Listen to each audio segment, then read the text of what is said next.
ಅಮ್ಮ ಏನೋ ಹುಣಸೆ ಹಣ್ಣಿಂದ ರಾಶಿ ಹಾಕೊಂಡ್ಬಿಟ್ಟಿದ್ಯಾ? ಅದೇ ನಿಮ್ಗೆಲ್ಲ ಫ್ರಿಡ್ಜ್ನಾಕಿ ಹಂಗಂದ್ರೆ ಹಂಗೆ ಇಟ್ಕೊಂಬಕ್ಕೆ ಕಷ್ಟ ಆಗ್ತೈತಿ ಅಂತ ಅದನ್ನ ಕರ್ಪಡಿ ಮಾಡ್ಕೊಡ್ತೀನಿ. ಏನಮ್ಮ ಕರ್ಪಡಿ? ಚಪಾತಿ ಹಣ್ಣು ಅಂತಾರಲ್ಲ ಹಳ್ಳಿ ಕಡೆ. ಕರ್ಪಡಿ ಅಂದ್ರೆ ಹೆಂಗೆ? ಕರ್ಪಡಿ ಮಾಡೋದಂದ್ರೆ ಇದನ್ನೆಲ್ಲ ಹಣ್ಣು ಹಿಂಗೆ ತಿರುಗಿಸಿ ನಾವು ಯಾವ ಸೈಜ್ ಬೇಕೋ ಆ ಸೈಜ್ಗೆ ಈಗ ಈ ತರ ಇರೋ ಹಣ್ಣ ಏನು ಕೊಳೆ ಆಗ್ದಂಗಿರ್ಲಿ ಅಂತನ, ಹುಳ ಆಡ್ದಂಗೆ ಕೊಳೆ ಆಗ್ದಂಗೆ ನೀಟಾಗಿರ್ಲಿ ಅಂತ ಈ ತರ ಮಾಡಿ ಇದನ್ನೆಲ್ಲ ಗುತ್ತಗ್ ಮಾಡಿ ಒಂದು ಶೇಪ್ ಬರ್ಸಿ ಫ್ರಿಡ್ಜಾಗ ಇಟ್ಕೊಳ್ಳಂಗೆ. ಯಾವ ಶೇಪಿಗೆ ಮಾಡ್ತೀಯ ಮತ್ತೆ ನೀನು? ನಾನೊಂದು ತಟ್ಟೆನ ಒಂದು ಸಣ್ಣದೊಂದು ಜರಡಿನ ಏನಾನ ಒಂದು ತಗೊಂಡಿಟ್ಟು ಅದು ಕಮ್ಮಿ ತುಂಬಿ ಗುತ್ತಗ್ ಮಾಡಿ ಫ್ರಿಡ್ಜ್ ಪ್ರೆಸ್ ಮಾಡಿ ಅದನ್ನ 1 kg 2 kg ಅಷ್ಟು ತೂಕ ಹಿಡಿಯೋಷ್ಟು ಮಾಡಿ ಫ್ರಿಡ್ಜಾಗ ಇಡೋದು. ವರ್ಷವೆಲ್ಲ ದಿನವಿಡೀ ಇದು ಕಲರು ಶೇಡ್ ಆಗ್ದಂಗೆ ಫ್ರೆಶ್ ಆಗಿರುತ್ತೆ. ಇದು ನೋಡ್ರಿ ಹಿಂದಿನ ವರ್ಷದ್ದು, ಈಗಾಗಲೇ ಹೊಸ ಹುಣಸೆ ಹಣ್ಣು ಬರ್ತಾ ಇದೆ. ಹಿಂದಿನ ವರ್ಷದ್ದಾದ್ರೂ ಈಗ ತಾನೇ ಮರದಿಂದ ಬಡ್ದಿರೋ ತರ ಐತಿ ಫ್ರಿಡ್ಜಲ್ಲಿ ಇಟ್ಟಿರೋದಕ್ಕೆ. ತಗೊಂಡಿದ್ದೀನಿ ಈ ಸೈಜ್ ಚಪಾತಿ ತರನ ರೌಂಡ್ ಮಾಡಿ ಇದನ್ನ ಇಡ್ತೀನಿ.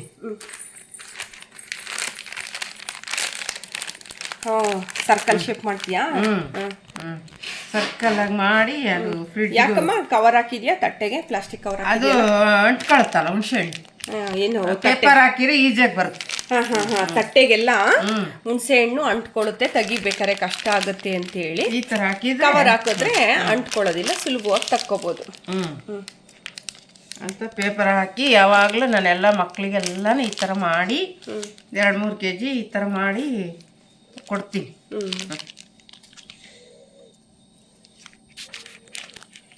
ಇದನ್ನೇನಂತಾರ ಮಮ್ಮಿ? ಕರ್ಪಡಿ ಮಾಡೋದು. ಕರ್ಪಡಿ ಹಳ್ಳಿ ಕಡೆ ಎಲ್ಲ ಚಪಾತಿ ಹಣ್ಣು ಹೋಗ್ತಾರೆ. ಚಪಾತಿ ಹಣ್ಣು ಮಾರಾಟ ಮಾಡ್ಬೇಕಾದ್ರೆ ಕರ್ಪಡಿ ಹುಣಸೆ ಹಣ್ಣಿಂದು ಮಂಡಿಗೆ ಹೋದ್ರೆ ಕರ್ಪಡಿ ಹಣ್ಣಿಗೆ ಇದಕ್ಕೆ ಬೇಡಿಕೆ, ಬೆಲೆ ಜಾಸ್ತಿ. ಯಾಕಂದ್ರೆ ನೀಟಾಗಿ ಏನು ಧೂಳು ಮಣ್ಣು ಹಾಕದೆ ನೀಟಾಗಿ ಮಾಡಿರ್ತೀವಿ. ಒಳ್ಳೆ ಹಣ್ಣು ತೆಗೆದ್ರೆ ಈ ತರ ಮಾಡಿರ್ತೀವಿ. ಒಳ್ಳೆ ಹಣ್ಣು ಇದು ಅಂತ ಇಂಥ ಪುಡಿ ಹಣ್ಣು ಇಕ್ಕಲ್ಲ. ಆಮೇಲೆ ಡಸ್ಟ್ ಆಗೋದಿಲ್ಲ, ಎಲ್ಲ ಮಾರ್ಕೆಟ್ ಅಲ್ಲಿ ಇದಕ್ಕೆ ಬೇಡಿಕೆ ಜಾಸ್ತಿ ರೇಟು. ನಾನು ಸ್ವಲ್ಪ ಮಾಡ್ಲಾ?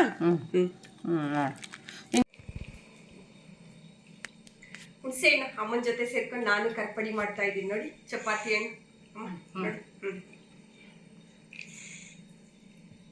ಹಿಂಗೆ ಹುಣಸೆ ಹಣ್ಣು ಇರುತ್ತಲ್ಲ, ಇದು ಹಿಂಗೆ ತಗೊಂಡ್ಬಿಟ್ಟು ತೋಳೆನ ಬಿಡಿಸ್ಬಾರ್ದು. ಇದು ಹಿಂಗೆ ಅಂಟ್ಕೊಂಡಾಗಿರುತ್ತೆ. ಕರ್ಪಡಿ ಮಾಡ್ಬೇಕಂದ್ರೆ ಇದೇ ತರ ತೆಗಿಬೇಕು. ಇದನ್ನ ಊಟ ಮಾಡೋದು. ಬೀಜ ಒಂದು ಉದುರಿಸಿ. ನಾವು ಚಿಕ್ಕವರಿದ್ದಾಗ ಹುಣಸೆ ಮರ ಎಲ್ಲ ನಮ್ಮ ಪಪ್ಪ ಇಡೀ ಹೊಲದಲ್ಲೆಲ್ಲ ಜಾಸ್ತಿ ಹುಣಸೆ ಮರಗಳಿದಾವೆ. ಅದಕ್ಕೆಲ್ಲ ನೀರ್ ಹಾಕಿ ನಾವೆಲ್ಲ ಬೆಳೆಸ್ತಾ ಇದ್ವಿ. ನಮ್ಮ ಅಪ್ಪಾಜಿ ಶನಿವಾರ ಬಂದು ಭಾನುವಾರ ಬಂದ್ರೆ ಹೊಲಕ್ಕೆ ಹೋಗ್ತಾ ಇದ್ವಿ. ಎಲ್ರು ಹೋಗಿ ನೀರ್ ಹಾಕ್ಬಿಟ್ಟು ಚಪ್ಪಲಿ ಕೊಡಿಸ್ತೀನಿ ಅಂತ ಹೇಳ್ತಾ ಇತ್ತು ಪಪ್ಪ. ಆಮೇಲೆ ಇವತ್ತು ಆ ಹುಣಸೆ ಮರಗಳೆಲ್ಲ ಫಲ ಕೊಡ್ತಿದಾವೆ ನೋಡಿ. ಅನಿವಾರ್ಯ ಕಾರಣಗಳಿಂದ ಕೆಲವೊಂದು ಲೈನ್ ಬಂದು ಹೋದ್ವು. ಅವನ್ನ 40 ಗಿಡ ತೆಗೆದ್ರು. ಅದಕ್ಕೆ ಸಾಕಷ್ಟು ದುಡ್ಡು ಬಂದು. ಹುಣಸೆ ಹಣ್ಣು ಕುಟ್ಟಿ ಇದನ್ನ ಮಾಡ್ಬೇಕಾದ್ರೆ ಈಗ ಇದನ್ನ ಹಿಂಗೆ 2 ಓಳಾಗಿ ತೆಗಿಬಾರ್ದು. ಇದನ್ನ ಹಿಂಗೆ ಇಟ್ಕೋಬೇಕು ನೋಡಿ. ಇವಾಗ ಈ ತರ ಫೋಲ್ಡ್ ಮಾಡಿದ್ರೆ ಧೂಳಾಗೋದಿಲ್ಲ, ಡಸ್ಟ್ ಆಗೋದಿಲ್ಲ, ಆಮೇಲೆ ಅದು ಕಲರ್ ಶೇಡ್ ಆಗೋದಿಲ್ಲ. ಎಷ್ಟು ದಿನ ಬೇಕಾದ್ರೂ ಪ್ರಿಸರ್ವ್ ಮಾಡ್ಕೋಬಹುದು. ಫ್ರಿಜ್ಜಲ್ಲಿ ಇಟ್ಕೊಂಡ್ರೆ ನೋಡಿ ಎಷ್ಟು ಫ್ರೆಶ್ ಆಗಿದೆ ಹಣ್ಣು. ಇದು ಹೋದ ವರ್ಷದ ಹಣ್ಣು ಹುಣಸೆ ಹಣ್ಣು. ಈ ವರ್ಷದ್ದೇನಪ್ಪ ಅಂತ ಅನ್ಕೋಬೇಕು, ಅಷ್ಟು ಚೆನ್ನಾಗಿದೆ. ಕಡೆಯಲ್ಲಿ ಈಚೆ ಇಟ್ಟು ಕಪ್ಪಗಾಗೋಗಿರೋದು. ನಂದಂತೂ ಕಲರ್ ಏನು ನೋಡಕ್ಕಾಗಲ್ಲ ಅಲ್ಲಿ, ಹಂಗಾಗಿದೆ.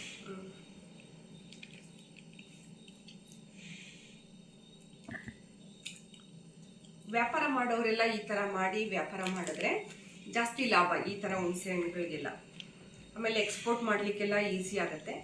ಮನೇಲಿ ಈವನ್ ನಾವು ಸಣ್ಣದಾಗಿ ಮನೇಲಿ ಸ್ವಲ್ಪ ಸ್ಟೋರ್ ಮಾಡ್ಕೊಳ್ಳಿಕ್ಕೂ ಬಹಳ ಸುಲಭ ಆಗುತ್ತೆ.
ಅಮ್ಮ ಚಪಾತಿ ಹಣ್ಣು ರೆಡಿ ಆಯ್ತಾ?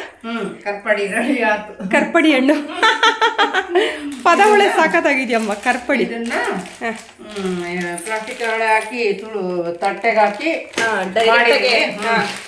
ಯಾಕೆ ತಟ್ಟೆಗೆ ಹಾಕ್ಬಾರ್ದು ಅಂತ ಗೊತ್ತಾಯ್ತಲ್ಲ ನೋಡಿ. ಅದೇ ಮತ್ತೆ ಲೆವೆಲ್ ಬರ್ಬೇಕು ಅಂದ್ರೆ ಡಿಸೈನು ಅಲ್ಲ ಈಸಿಯಾಗಿ ಬರುತ್ತೆ ಅಂತ ಪೇಪರ್ ಹಾಕೋದು. ತಟ್ಟೆಗೆ ಮಾಡಿರೋದು ಯಾಕಂದ್ರೆ ನಾವು ಫ್ರಿಡ್ಜ್ಗೆ ಇಟ್ಕೋಬೇಕಲ್ಲ. ಬೇರೆ ಬೇರೆ ಇದ್ರೆ ಅದು ಸರಿ ಹೋಗಲ್ಲ ಅಂತ. ಎಷ್ಟು ತರ್ಬೇಕು ಫ್ರಿಡ್ಜ್? 1 ಕ್ವಿಂಟಲ್ ಗಟ್ಲೆ ಇಡಕ್ಕಾಗಲ್ಲ. ಇದೊಂದು 2-3 kg ಇದೆ. ಇದನ್ನ ವರ್ಷಾನ್ಗಟ್ಲೆ ಸ್ಟೋರ್ ಮಾಡ್ಬೇಕು. ಯಾವಾಗ ಬೇಕೋ ಅವಾಗ ಎಷ್ಟೆಷ್ಟು ಬೇಕೋ ಅಷ್ಟೆಷ್ಟು ತಕ್ಕೊಳ್ಳೋದು. ಕವರ್ ತೆಗಿ ನೋಡೋಣ ಹೆಂಗ್ ಕಾಣಿಸುತ್ತೆ ಅಂತ. ನೋಡಿ ಸ್ನೇಹಿತರೆ, ಇದು ಕರ್ಪಡಿ ಹಣ್ಣು. ಅದು ಕವರ್ ಎಲ್ಲ ಈಸಿಯಾಗಿ ರಿಮೂವ್ ಮಾಡ್ಬೋದು. ಚಪಾತಿ ತರ ಇರುತ್ತಲ್ಲ ನೋಡ್ಲಿಕ್ಕೆ, ಅದಕ್ಕೆ ಹಳ್ಳಿ ಕಡೆ ಚಪಾತಿ ಹಣ್ಣು ಅಂತ ಕೂಡ ಕರೀತಾರೆ. ಆಯ್ತು, ರೆಡಿ ಆಯ್ತು. ಸೂಪರಾಗಿ ಆಯ್ತು. ಸ್ಟೋರ್ ಮಾಡ್ಕೊಳ್ಳೋದಕ್ಕೆ ಈಸಿ, ಸುಲಭವಾಗಿ.